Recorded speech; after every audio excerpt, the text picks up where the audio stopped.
সারা বছর ঘ্যান ঘ্যান করে জোগাড় করে ফেলেছি একটা বিয়ের নিমন্ত্রণ, আর যেমনি নিমন্ত্রণ পেয়েছি তেমনি বন্ধুদের সঙ্গে যোগাযোগ করে কি শাড়ি পরবো না পরবো সবটা ঠিক করে চলেও এসেছি বিয়েবাড়িতে। আর বিয়েবাড়িতে এসছি না খেয়ে কি আর ফিরবো, তাই জন্য প্রথমেই চলে গেছিলাম কিন্তু কফির কাউন্টারে। কফি তো খেয়ে নিলাম, তারপর মনে হলো প্রাণটা একটু ঠান্ডা করি, তাই জন্য আইসক্রিমও খেয়ে নিয়েছি। এরপরে মনে হলো একটু ঝাল ঝাল ক্রাঞ্চি কিছু খাই, তারপর নিলাম পকোড়া। আর সবশেষে মনে হচ্ছে ফুচকা খাবো কিনা, কিন্তু না, খেয়েই ফেলি একদিন তো। তারপরে মেন কোর্সে দেখি কি আছে। মেন কোর্সে প্রথমেই ছিল ভেজিটেবল চপ, দারুণ ছিল, যেমনি ভেতরটা সফট আর ওপরটা ক্রাঞ্চি। আর তারপরে ছিল নান। নানটা আমি একটু হালকা করে টেস্ট করেছি, নানটা খুব একটা আমার ভালো লাগে না।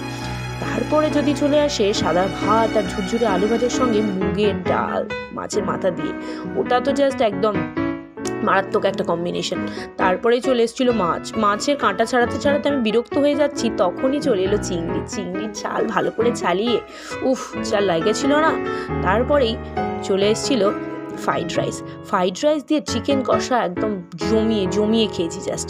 তারপর সব শেষে ছিল চাটনি, পাঁপড়, মিষ্টি। আমার আবার সন্দেশটা বেশি প্রিয়, তাই সন্দেশটা জমিয়ে খেয়ে ভালো করে হাত ধুয়ে একটু সমালোচনা করলে হয়, তো একটু চারিদিকে গল্পগুজব করে বাড়ির দিকে রওনা দিলাম। পুরো ব্লগটা তোমাদের কেমন